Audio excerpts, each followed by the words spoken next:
صرف ایک حدیث کو اور پیش کروں اور بات کو ختم کروں کہ پیغمبر اکرم نے جا بجا یہ فرمایا ہے، اور یہ حدیث بھی سائے ستہ کے اندر موجود ہے، فرمایا الحسن والحسین سیدہ شباب اہل الجنہ۔ امام حسن امام حسین وہ ہیں جو جوانان جنت کے سردار ہیں۔ کم سنی کی عمر میں قابلیت دیکھی ہے پر اللہ کے رسول نے کہ جس کے بعد کہا گیا الحسن والحسین سیدہ شباب اہل الجنہ، لیکن اس کے مقابلے میں بھی حدیثیں بنائی گئی کہ جتنے بھی فضائل اہل بیت اطہار السلام کی شان میں پیغمبر اکرم نے بیان کیے اس کی کاپی بنائی گئی ہے، اور اس کی کاپی بھی بنائی گئی۔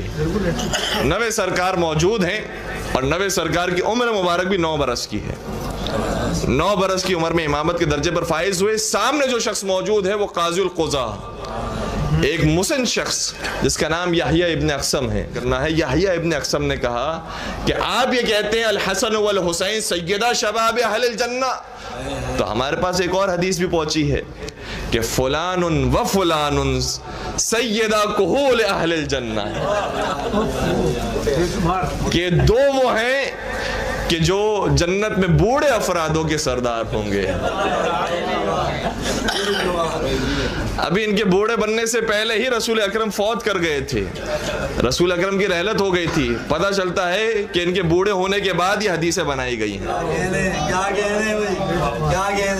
اور یہ حدیثیں جب تیار ہوئیں اور امام رضا کی خدمت میں پیش کی گئی تو امام رضا نے شاہ فرمایا جنت میں جو جانے والا ہے وہ جوان ہو کر جانے والا ہے، اور جو جہنم میں جائے گا وہ بوڑھا ہو کر جائے گا۔ پہلا سوال ہے کہ ہمارے گاؤں کا ایک مولوی ہے، وہ کہتا ہے کہ نبی نے فرمایا تھا کہ حضرت ابوبکر جنتی بوڑھوں کے سردار ہیں، جبکہ وہ خود ہی کہتے ہیں کہ جنت میں سب لوگ جوان ہو کر جائیں گے۔ تو اس میں سوال بھی اور جواب بھی ہے۔ رسول نے کہا الحسن والحسین سیدہ شباب اہل الجنہ، حسن اور حسین جنت کے جوانوں کے سردار ہیں۔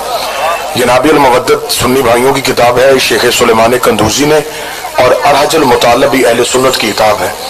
دونوں میں یہ واقعہ لکھا ہے کہ جب نبی نے یہ حدیث کہی تو ایک بوڑھا صحابی اٹھ کے کھڑا ہو گیا۔ اس نے کہا کہ اگر یہ جوانوں کے سردار ہے تو بوڑھوں کا سردار کون ہے؟ نبی نے مسکرا کر جنت میں بوڑھے کا کام کیا ہے؟ کیا ہے؟ اس نے کہا کہ مولا جنت میں بوڑھے کا کام کیا، بوڑھے جنت میں نہیں جائیں گے؟ رسول نے کہا بوڑھا بھی جنت میں جائے گا تو جوان ہو کے جائے گا۔ علی کی محبت بوڑھوں کو جوان کر دیتی ہے، اور علی کا بغض جوانوں کو بوڑھا کر دیتا ہے۔ بہرحال جہاں تک جنتی عورتوں کے سردار والا ایشو ہے نا، تو وہ میرے بھائیوں بالکل کلیئر ہے۔ صحیح بخاری اور صحیح مسلم کی متفق علیہ حدیث ہے، اور مشکات میں اس کا نمبر ہے 6138، بخاری مسلم دونوں میں ہے کہ اپنے وفات سے کچھ عرصہ پہلے سیدہ فاطمہ کو بلا کر آپ صلی اللہ علیہ وسلم نے کان میں ایک بات کہی تو وہ رو پڑی، اور پھر ایک بات کہی تو ہنس پڑی۔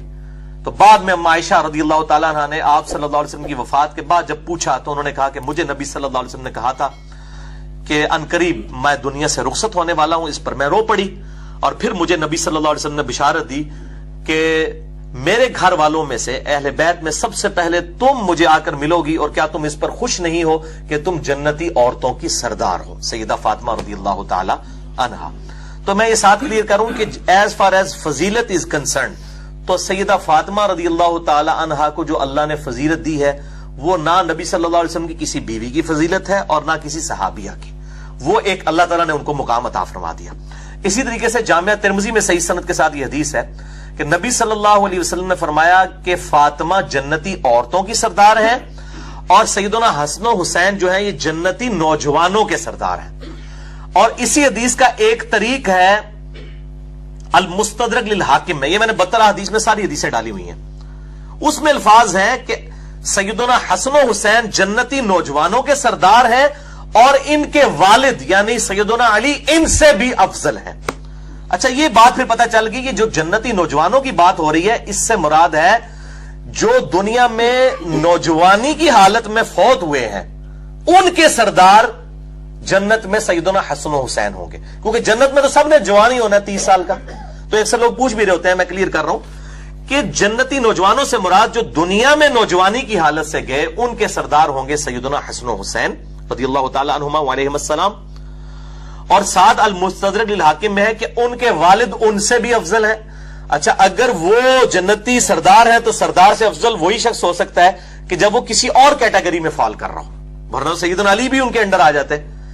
تو اس سے مراد ہے جو جنتی نوجوان جو دنیا میں نوجوانی کی حالت سے گئے ان کے سردار سیدنا حسن حسین ہے، اور جو دنیا میں بڑھاپے کی حالت میں گئے تو اس میں بھی حدیث موجود ہے، اور خود مولا علی علیہ السلام سے حدیث ہے سنن ابن ماجہ میں، اور جامع ترمذی میں بھی موجود ہے کہ سیدنا علی کہتے ہیں کہ نبی صلی اللہ علیہ وسلم نے فرمایا، اور انس ابن مالک سے بھی روایت ہے کہ ابو بکر اور عمر رضی اللہ تعالی عنہما تمام جنتی بوڑھوں کے سردار ہوں گے سوائے انبیاء اکرام علیہ السلام کے۔ اب اس نے مزید کلیئر کر دیا کہ انبیاء پھر باہر ہو گئے، انبیاء کے سردار حسن حسین بھی نہیں ہے، مولا علی بھی نہیں ہے، مولا ابو بکر اور مولا عمر بھی نہیں ہے۔ جنتی جو بوڑھے ہوں گے یعنی دنیا میں جو بڑھاپے کی حالت سے گئے ادر دین انبیاء، اس حدیث میں الفاظ ہے ادر دین پروفٹس، ان کے سردار ہوں گے سیدنا ابو بکر اور عمر۔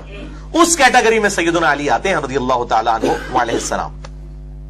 تو یہ میں نے وہ مسئلہ افضلیت کے حوالے سے بھی کلیئر کر دیا، باقی ہم تو سب کا احترام کرتے ہیں، اور مجھ سے اکثر لوگ جو ہیں وہ مسئلہ افضلیت کے حوالے سے پوچھ رہے ہوتے ہیں، تو میں تو کئی جگہ اس کی ریکارڈنگ کروا بھی چکا ہوں، یہ 72 احادیث میں بھی میں نے وہ حدیث نقل کر دی ہے، میں آپ کو بتا بھی دیتا ہوں، سیدنا علی سے ہی خود ہے، میرا وہی عقیدہ جو مولا علی کا عقیدہ ہے۔ صحیح بخاری میں انٹرنیشنل نمبر کے مطابق 3671 3671 سیدنا ابو بکر کے فضائل کے چیپٹر میں امام بخاری لے کے ہیں اس حدیث کو کہ نبی صلی اللہ علیہ وسلم کے محبوب ترین صحابی سیدنا مولا علی رضی اللہ تعالی عنہ وعلیہ السلام سے ان کا اپنا بیٹا محمد بن حنفیہ پوچھتا ہے، جو حنفیہ نامی عورت جو سیدہ فاطمہ کی وفات کے بعد اس سے شادی کی، اس سے جو بیٹا تھا، وہ پوچھتا ہے ابا جان بتائیے کہ اس امت میں رسول اللہ صلی اللہ علیہ وسلم کے بعد سب سے افضل کون ہے؟ تو مولا علی نے کہا کہ ابو بکر رضی اللہ تعالیٰ عنہ علیہ السلام۔ وہ کہتے ہیں پھر میں نے پوچھا اس کے بعد؟ تو انہوں نے کہا کہ عمر۔ تو کہتے ہیں میں نے اب خدشہ ہوا کہ اب میں تیسری دفعہ پوچھوں گا تو عثمان کا نام لیں گے، تو میں نے کہا کہ ابو بکر عمر کے بعد تو پھر آپ ہی ہوں گے نا۔ اللہ اکبر۔ سیدنا علی نے عاجزی فرمائی اور کہا کہ میں تو عام مسلمانوں میں سے ایک مسلمان ہوں، الحمدللہ۔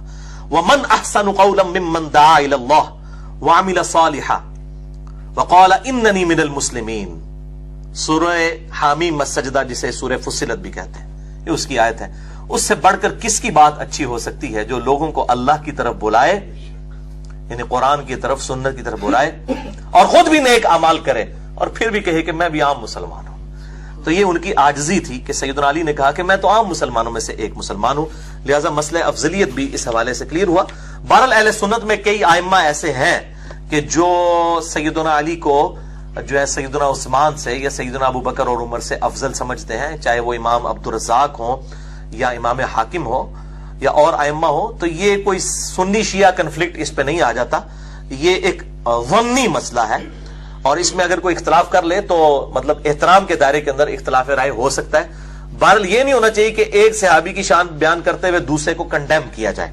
خلفائے راشدین کی میں بات کر رہا ہوں، باقی لوگ تو پھر دوسرے درجے کے، تیسرے درجے کے یا آخری درجے کے لوگ ہیں، میں خلفائے راشدین کی بات کر رہا ہوں۔ تو میں نے اپنا پوائنٹ آف ویو اس حوالے سے الحمدللہ کلیئر کر دیا۔